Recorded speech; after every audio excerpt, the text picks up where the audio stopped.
Welcome, everybody. This is Kim Arthur from Main Management.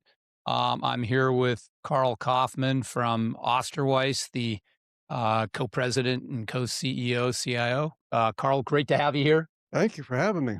Yeah, looking forward to this. James, what do you got for us there? We're looking forward to having an interactive conversation about topical issues and hoping that you can be the moderator and make everything go very smoothly. Yeah, that's the goal. Talk a little bit about 2025, some outlook for 2026 now that we're, over halfway done with already January. I guess to open it up, first kind of question here on inflation and tariffs. Coming into 2025, tariff-driven inflation was a major concern for investors. Now that we're entering into 2026, we're in 2026. How would you characterize what actually played out, and where do you see the inflation story heading from here? And that's to Yeah, both maybe of I'll you. tackle that Yeah. first, and then I'll flip it over to Carl. But the consensus from everybody is that tariffs were going to be very inflationary. Our philosophy was that tariffs are a tax are demand destruction. So you would not see inflation. You can look at a lot of different numbers there, but the CPI started the year at 3% and ended at 2.7. So that to me sounds like it wasn't inflation. I know the affordability issue. A lot of people would say, I don't, eat CPI. So it's very different. But even looking at things like gas, gas is down 10% year over year. It's under $3 a gallon. It was over $3 a gallon. Food was probably, 3% type of deal. So again, I feel that the tariffs also, the magnitude, the order of magnitude, you have kind of a run rate of about $350 billion of tariffs. We have an economy that's $31 trillion. So, Carl, I don't know what your thoughts are. Well, similar to yours, tariffs were a big fear. I think that I saw a study recently that showed that the consumers have not been paying the tariffs directly. It's the manufacturers and the importers that are paying it, not the exporters. So China's doing okay. Um, what really drives, demand is not so much the inflation rate. It's the price they see every. And prices are still quite elevated, but when you look at incomes, um, they have kept up in some sectors and haven't in others. So you hear about, you know, split between the haves and the have-nots. The consumer on balance is still pretty healthy. Got savings, he's got income, he's got a job. Um, so the spending has stayed more resilient than I think people feared. And that's a good thing. And I think corporate earnings also reflect that. Yeah, no, that's good. I'd echo that, Carl. They're like, you're right. Real wages are running at over 1% above the historical trend line of one. And that if consumers have real wages, they're going to go spend. I also, it's interesting. I think the unintended consequence that nobody probably saw coming is China got boxed out, but China had a secret weapon with this whole tariffs in that they produce cheap products and everybody likes cheap. So they found they found another places to go ahead and sell their cheap products, and we saw exports of $1.2 trillion. And even Chinese goods have gone up in price. Yeah. People still buy them. And that is, the miracle of China. They have figured out the manufacturing riddle. They know how to manufacture very food. Yeah, no, they are, they have 25 years of great experience. What about, Carl, you mentioned this kind of the haves, the have-nots, the K-shaped economy. Maybe you can talk a little bit about that, like how you see that unfolding, and is that a feature that will continue, or is there an end game? Okay.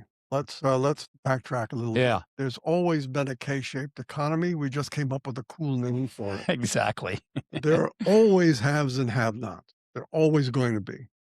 Unfortunately, all the stimulus that we've seen in the economy, from fiscal and tax now, that's all been flowing not into goods, but into financial assets. That's where we're seeing the inflation. And unfortunately for the two arms of the K, the upper arm owns financial assets, so they're getting richer as a result of the market appreciation. The others who are living, the bottom, you're always going to have a bottom 20%. It's just arithmetic. But that bottom 20% lives hand to mouth or paycheck to paycheck. They don't have the financial assets, so they're not seeing the benefit of the stimulus because it's not going into the economy. I mean, the tax breaks first half of this year will help. I got to tell you, I think the upper 1% taxes they weren't cut last year. Yeah. But at the lower end, with the rebate checks and everything else, that will continue the support for financial assets. Yeah, we'd agree. We think that there's probably $200 billion of that disposable income coming from those tax cuts for the low end. So, and I agree 100% with you. There has always been the haves and the have-nots. I'm always reminded that Mississippi, which is the lowest per capita GDP of the 50 states, it's almost on parity with Germany now. Almost on parity with Germany. It's just a little below Germany. So for everybody that complains about what's happening here, if you, and I know people live in an absolute world, but on a relative basis, it's pretty it's pretty interesting. What about productivity? As obviously there's a debate on AI if it's adding to it or not. The numbers do seem to bear that something is adding to productivity. Do you like in your crystal ball? What are you seeing is the genesis of productivity? So productivity in the U.S. is much higher than say in Europe, Yeah, and that's part of the economic growth that we have because economic growth comes from not only what you produce but how you produce it, how efficiently you produce it. And I don't think AI has really had a huge impact yet. I think it will continue to add to our productivity advantage across the world. Um, we're seeing terrific productivity now. Unfortunately, the naysayers will point to the share of GDP that labor gets versus capital, and that's at a 40-year low. yeah, And it's not necessarily because we've been cutting pay and ripping people off and making them, slave labor. It's because of the productivity is just accruing. You can pay your people, you can increase their wages and still make more money because you're more productive. yeah, yeah. I look at AI usage inside of our firm. We're small. We're 27 people, but we can roll it out very rapidly. And if I look versus 2 years ago, I know ChatGPT has been around for 3 years now, but we have AI that we're leveraging in the marketing. We have AI that we're leveraging in compliance. We've got AI that we're leveraging in research. We've got AI we're leveraging in ops. And I do understand these much larger enterprise companies, it takes a long time for them to kind of beta test before they can roll it out because they have thousands of seats that they have to roll it out. But there was a survey that was done here just a week or so ago with 5,000 white collar workers. And it was interesting. The CEOs said that they thought there was a 40% lift in kind of time saved, like 8 hours is what they were looking on a weekly. But the 2/3 of the non-management said it was only 2 hours. And what's interesting is they said one of the big issues or headwinds was the correction portion. And that makes a lot of sense to me because probably the CEOs are probably a little more savvy and they're looking at it and they're immediately knowing how to prompt AI to benefit them. And where somebody else, if they haven't spent time, it's a learning process. But it's going to be pervasive. It's going to Um, be pervasive. the other thing I point out is that, all these white collar layoffs that they're blaming on AI is really not true. It's that people bulked up too much during COVID.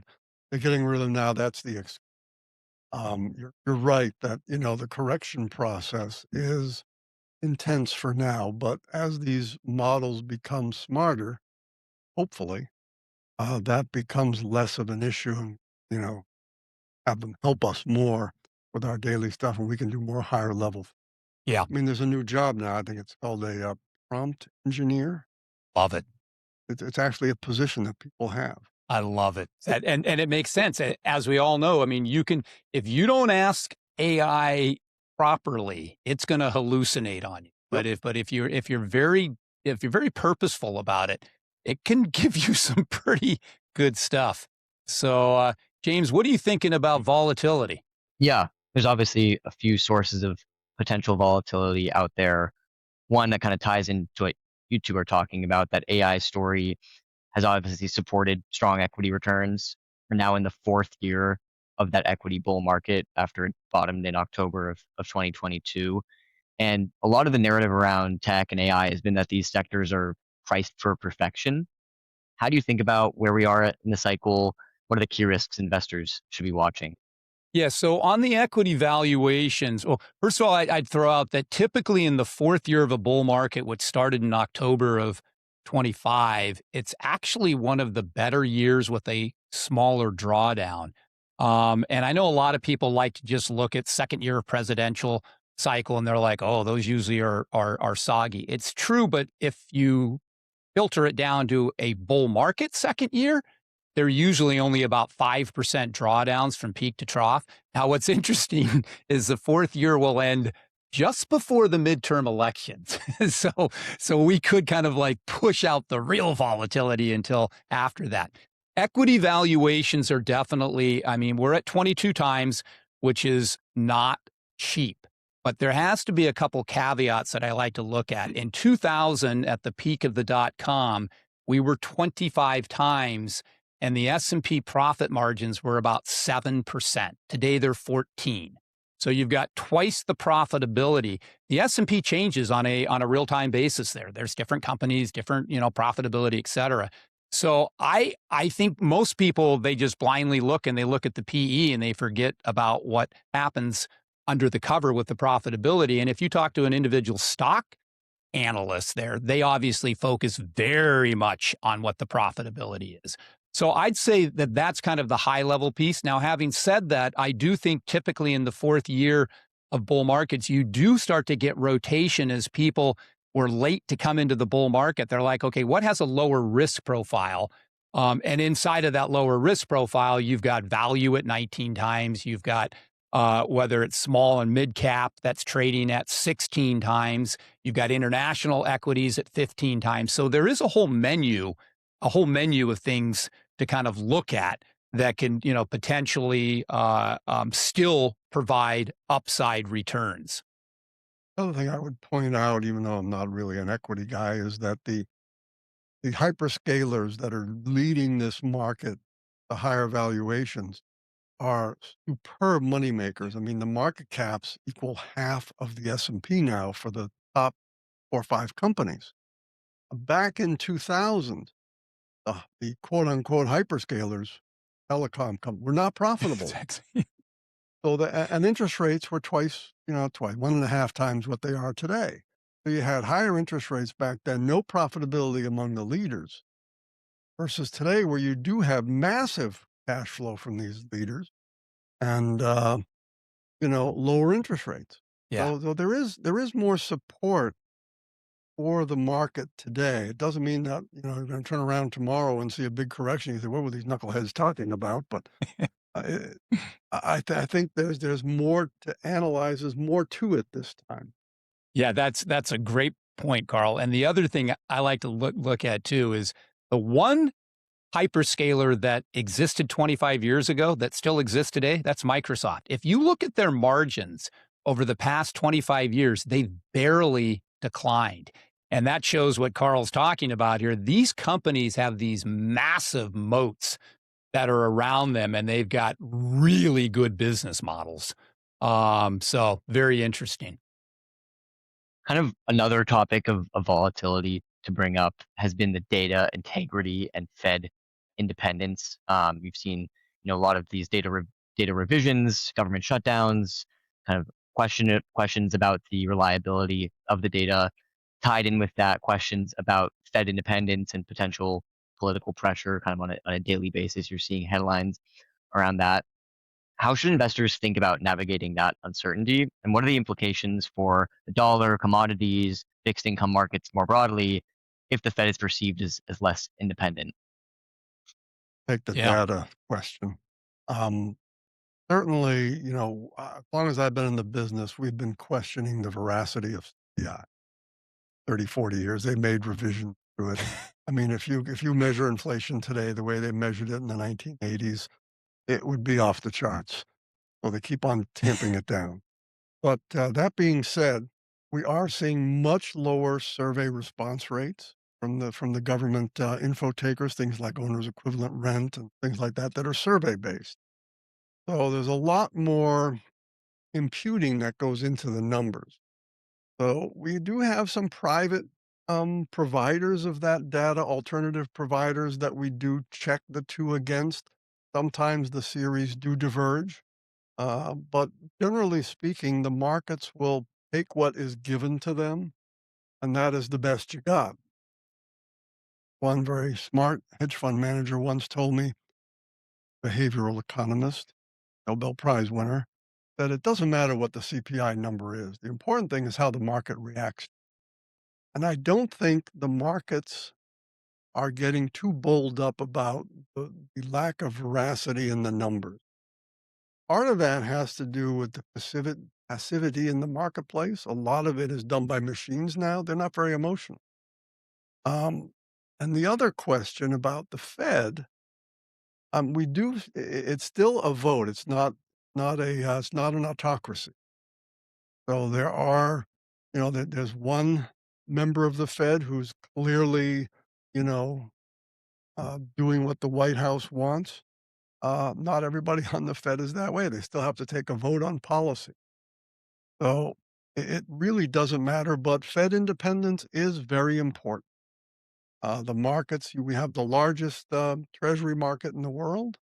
You want to have at least the belief that is independently managed and not manipulated.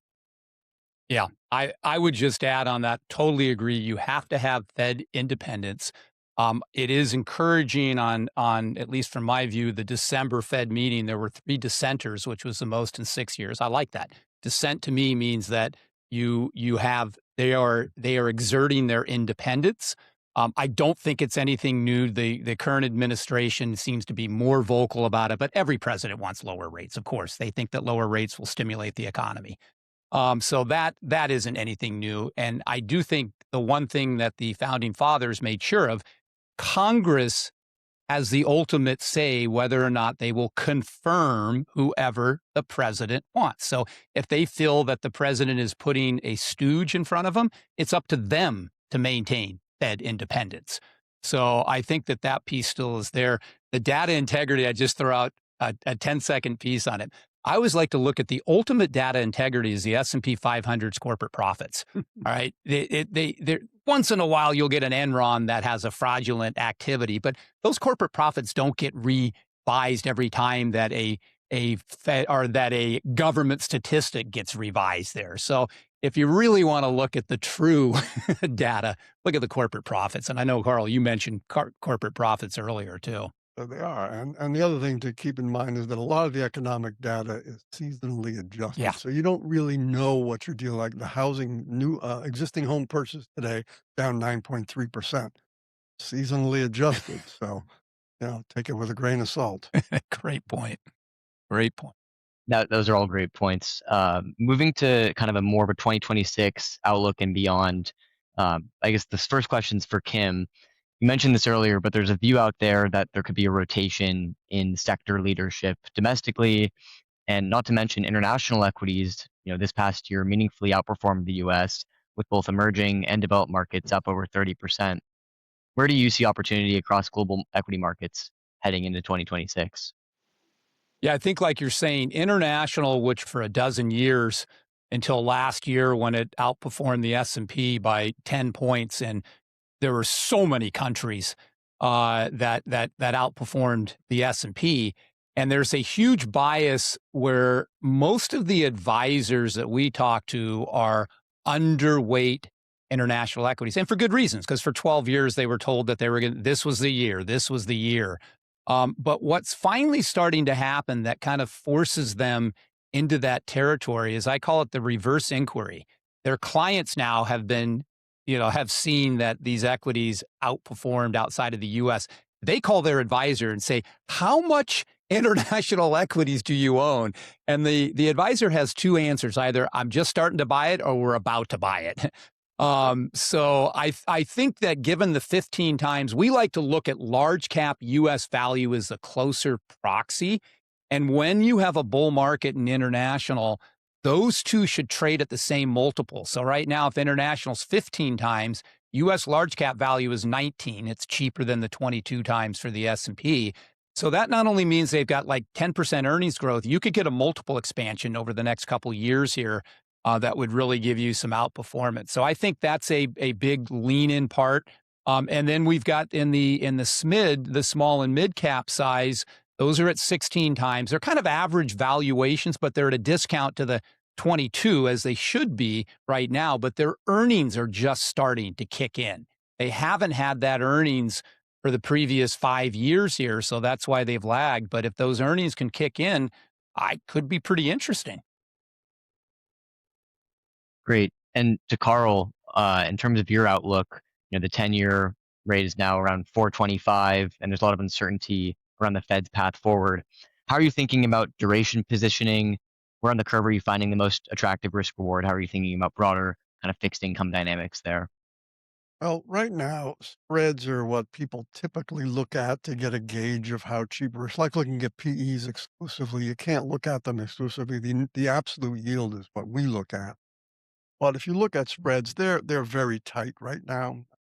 Investment grade spreads are 75 basis points, which means that people just do not see any risk in corporate profits going forward because they're not demanding a risk premium over Treasury. In terms of the yield curve, I mean, the White House has been pressuring the Fed to lower rates, but what's happened is the curve keeps getting steep. Now, why does the 10-year rate not come down? People were saying, "Oh, 10 year is going to be at 3.5 a year." Well, it wasn't. It was at 4. Now it's at 4.28. The reason is we're doing all this deficit spending. We are piling on debt. I'm not saying the bond vigilantes are back, but they are. Um, People are concerned that we are not seeing any financial discipline in government. So we're seeing long rates actually go up, so which makes housing more expensive. So we're concerned right now that as the deficit continues to balloon, and because this fiscal, I mean, the administration wants to run the economy red hot. Can't run it red hot without spending a lot of money to do it. And as I mentioned, all this fiscal stimulus is going into financial assets. The White House seems to love markets that go up. And, the long end of the bond market is saying, wait a minute, we're going to have a problem here. You look what happened in Japan. Japanese rates are at 40-year highs. Now, they're not that high nominally. They're still well below where they were in 1990 when they got into trouble. I mean, they were 7% back then. Now they're at 4 for the 40-year bond, and that's something they haven't seen in a long time. So there's the fear that rates could go up, and you could lose money at the long end. So we have been favoring the shorter to mid duration. That's sort of 1 to 2 type duration, which is the sensitivity to interest rates for those that don't remember economic textbooks. Um, So we don't want to be too sensitive to interest rates because we don't think with an economy that's running the way it is. And you saw the estimates today by various administration Fed officials that they're looking for 4 to 5% GDP growth in the first quarter.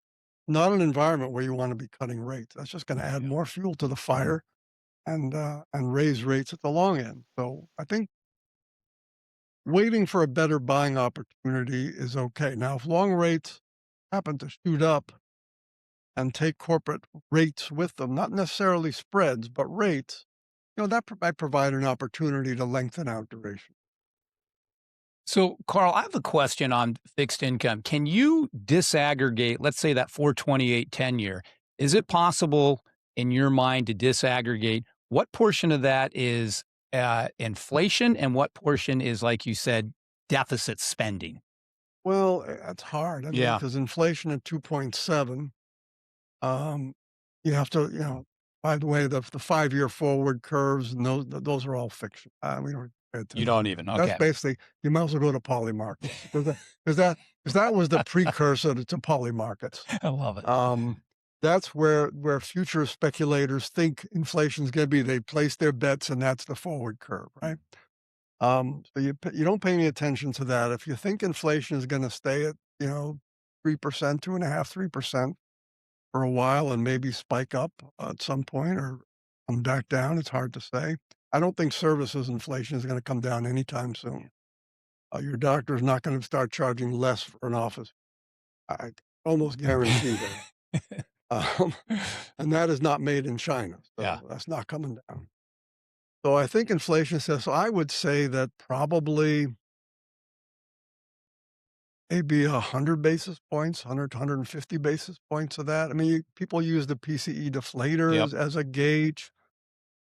I don't think it's as accurate as that, but there is some inflation baked in there. I can't put a real number on Yep. it. Just Yeah. And beyond my capabilities. some people say that you could abolish the Fed and just use the 2-year to set policy. Is that do you have any opinion on that? You could, but Yeah. someone would still have to step in times of stress. Yeah. Okay. So that's the real issue. Yeah. Yeah. Yeah. Yeah. It's like they say, yeah. It's all these insurance things that you have. It's they sound great on paper, but it's like, are they going to actually work during times of stress? Right. I mean, we didn't have a Fed for, 100 years of this country before 1915 or so, Yep. and we did just fine. And markets took a little longer to come back, but they come back. Yeah. The supply demand is adjusted in the marketplace. The Fed is there to speed things along. And that's the problem is that we haven't really had a good creative destruction cycle since 2000.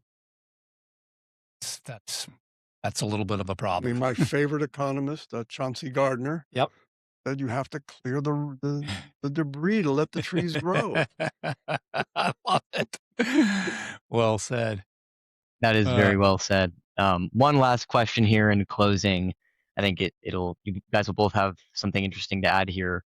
At this point in a cycle, you often see investors stretch into areas of the market where they're maybe less familiar with, whether that's private credit, nuclear, some of the frothier names in the AI space.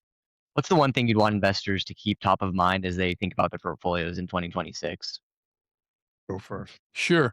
So what I would be looking at is there's always risks in the market. We again are a time in the market, not market timing. I do think that a lot of portfolios can solve for whatever their issues are that they're trying to do for longevity, for college, whatnot, with mid to high single digit type of returns. And again, I always like when people ask me, they're like, "Well, what's the left tail event that's going to happen? The black swan?" I'm like, if I knew what it was, then it wouldn't happen. It's always the thing that nobody is talking about because the things that people talk about have already gotten discounted. So I don't know what it's going to be, but I do know that there'll be some pothole out there. But I would just advise people, whether it's 26, 27, 28, or previous years, it's time in the market that really really pays off. I would agree with that. I would add that, typically if you stay away from things you don't understand, No. just because other people are doing it doesn't make it right. I point out to Europe, European stocks have done pretty well this year, but their economies are struggling. Oh. So they have yet to prove themselves out. I mean, there was a joke in our office that we're making the rest of the world great again by making them more independent and more self-sufficient. And there's some truth to that, but that takes a long time to do well. Now, last year, there was a phenomenon, especially in the small cap area, where companies that were all on the come did the best, and companies with real businesses that did real profits did horribly. I mean, we looked at a convertible that came for a company. It's up in Canada. It's a uranium miner. Has a little less than 100 million in revenues, but the stock got up to a $5 billion market cap. I mean, but there's a lot of companies like that Yeah. because, you know, AI is going to need nuclear power. And, You know how long it's going to take to build a nuclear plant for these guys to see the benefits of it? Way out in the future. But those are the kind of stocks that people have speculated on.